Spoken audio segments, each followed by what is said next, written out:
Didier Michaud-Daniel, bonjour. Bonjour. Avez-vous le souvenir d'un trajet d'ascenseur un petit peu insolite, un petit peu inattendu, quoi, qui vous est arrivé pendant votre carrière? Oui, absolument. En fait, c'est la tour Burj Khalifa à Dubaï en construction. Donc, je monte dans un ascenseur le plus rapide et le plus long du monde. Et quand j'arrive en haut, une machinerie à l'air libre. Donc, à 800 mètres de haut, avec une machinerie à l'air libre, je peux vous dire que ça fait quelque chose au cœur. Souvenir inoubliable, du coup. Souvenir inoubliable.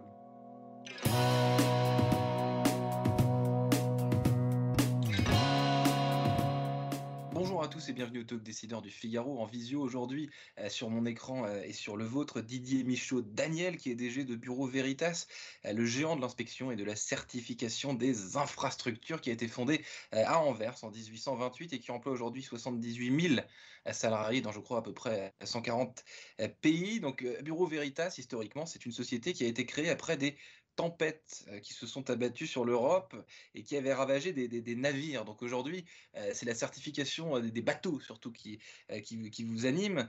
Est-ce qu'il reste aujourd'hui d'ailleurs des, des souvenirs de cette première utilité de la société?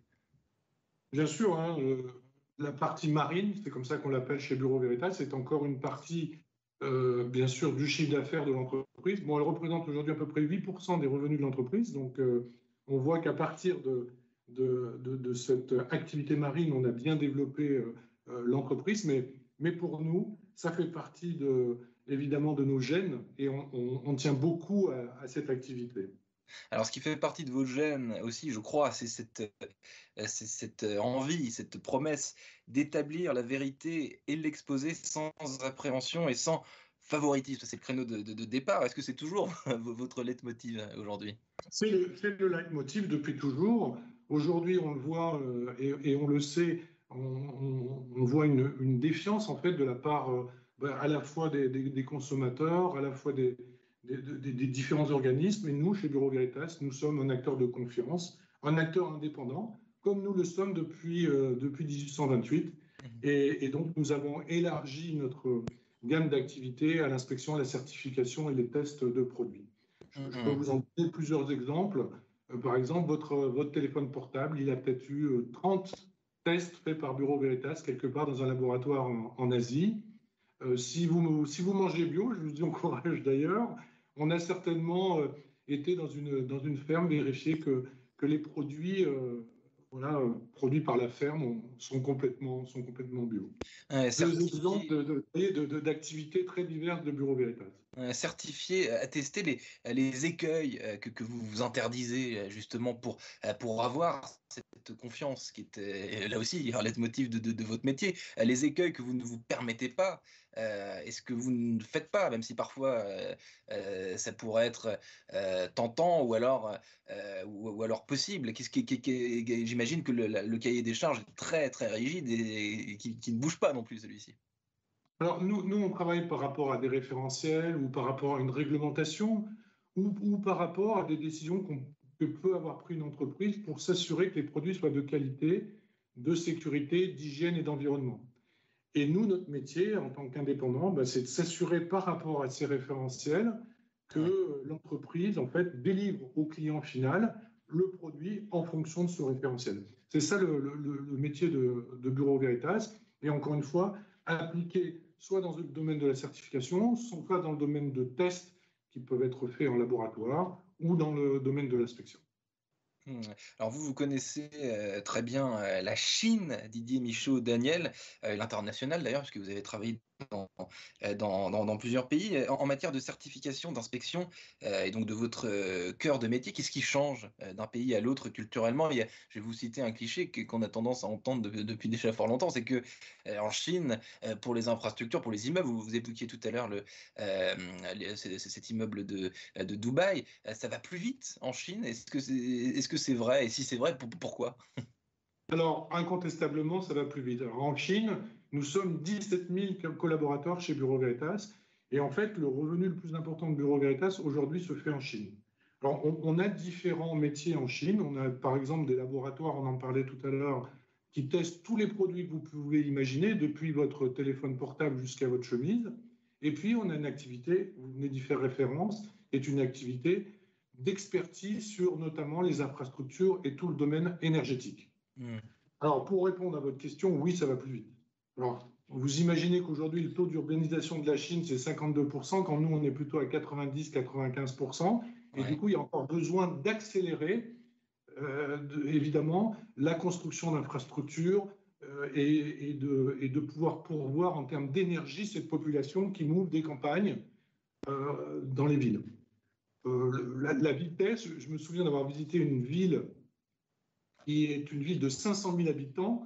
En un an, ils avaient construit les hôpitaux, les écoles, les logements, ce qui est absolument, évidemment, impressionnant pour nous en Europe ou aux États-Unis. Et c'est impressionnant. Et qu'est-ce qui explique justement que ça va si vite? Est-ce qu'en Europe, il y a trop de process, trop de réglementation, on prend trop de temps pour certifier justement des constructions, pour certifier des projets, pour avoir les homologations diverses et variées, donc je connais évidemment pas par cœur? Non, je crois quand on regarde l'expertise de Bureau Veritas dans le domaine, on pourrait mettre autant de temps en Europe que ce qu'on pourrait mettre en Chine. Je crois que c'est tout simplement le besoin qui fait qu'il y a une accélération presque naturelle qui doit se faire. Et puis sans doute, et on l'a vu d'ailleurs au moment de la crise qu'on est en train de vivre aujourd'hui, il y a des hôpitaux qui se sont montés à une vitesse absolument hallucinante. Le besoin se faisant sentir, je crois qu'ils savent mettre tout simplement les moyens en face de ces besoins. Voilà. Après, en Europe, on sait faire de belles choses. À Paris, aujourd'hui, Bureau Veritas travaille sur le Grand Paris. Hein, tout ce qu'on peut voir quand on est dans Paris aujourd'hui, tous ces travaux, on voit que là aussi, on a pris une vitesse qui est finalement tout à fait intéressante et comparable. Vous avez évoqué la crise sanitaire qui dure depuis plus d'un an maintenant, Didier Michaud, Daniel. Comment est-ce que vous la traversé cette crise chez Bureau Veritas? Quelles activités ont été chamboulées? Quelles autres activités ont été propulsées? Comment vous avez traversé, vous, cette année côté business? D'abord et avant tout, évidemment, pensant à la sécurité et à l'hygiène de nos employés. Comme vous l'avez souligné tout à l'heure, on est 78 000 dans le monde. Donc la première obsession pour un chef d'entreprise, c'est évidemment la sécurité de ses employés. Donc on a mis en place très rapidement tous les protocoles sanitaires nécessaires pour que nous ayons le moins de problèmes avec cette crise. Le deuxième élément, c'est d'avoir décentralisé et donné le pouvoir. On est dans 140 pays, vous l'avez souligné tout à l'heure, Bureau Veritas est dans 140 pays. Donner le pouvoir à ce qu'on appellera la première ligne, c'est quelque chose dont on parle beaucoup, pour que les réactions et les actions puissent se mettre en place le plus rapidement possible. Et puis, le télétravail.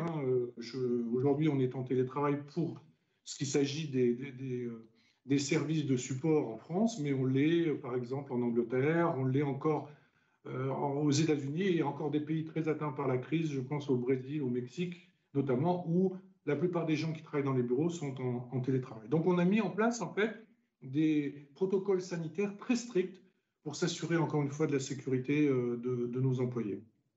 Vous avez parlé de première ligne. Moi, j'ai lu plutôt dans la tribune que vous aviez aussi mis en place une ligne verte, une green line. J'ai l'impression que la crise, là aussi, a précipité et engendré pas mal de green line de part et d'autre dans différentes entreprises. C'est quoi exactement cette green line? Est-ce qu'elle découle directement de la crise, ou alors c'est quelque chose que vous aviez en tête, que Bureau Veritas avait en tête depuis déjà fort longtemps? Alors, Bureau Veritas, c'est une entreprise qui aide les entreprises à délivrer des produits de qualité, sécurité, hygiène et environnement. Donc, on était déjà dans ce métier-là, et pour vous dire, le chiffre d'affaires de Bureau Veritas aujourd'hui, environ 40% du chiffre d'affaires est lié à ce qu'on appelle la Green Line, la ligne verte dont vous venez de parler. Maintenant, incontestablement, il y a une accélération qui est en train de se produire.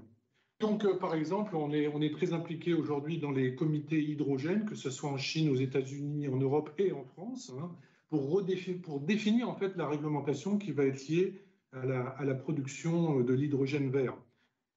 Après, notre métier, c'est effectivement de faire des inspections. Quand Air France, par exemple, s'engage à planter des arbres par rapport à l'émission de CO2, ben nous, on va aller vérifier que ces arbres sont bien plantés. Voilà, d'une manière très simple, comment on peut expliquer le type d'inspection qu'on va faire dans le cadre des engagements environnementaux et sociétaux. Il y a pas mal d'entreprises effectivement qui font des promesses vertes. Je pense notamment à Fago, la marque de textile française qui plante un arbre pour chaque vêtement acheté. C'est exactement le genre d'initiative que vous décriviez à l'instant. Pour finir l'interview, Didier Michaud, Daniel, je reviens à ma toute première question. Avant Bureau Veritas, vous étiez chez Otis, la marque d'ascenseurs. Est-ce que c'est ce produit qui vous a fasciné? Est-ce qu'un jour, il y aura des ascenseurs certifiés à 100% qui tomberont jamais en panne? Parce que je crois que la panne d'ascenseur, ça arrive à au moins une fois pour tout le monde. Nous certifions tout type de produits, dont les ascenseurs. Donc voilà, est-ce qu'il y a un lien entre les deux?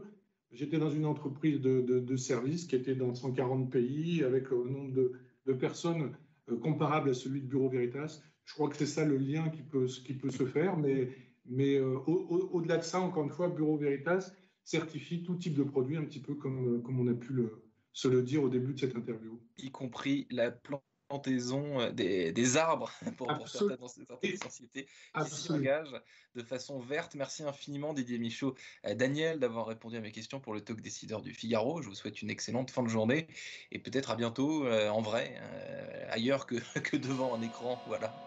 Merci, ce sera un grand plaisir. À bientôt.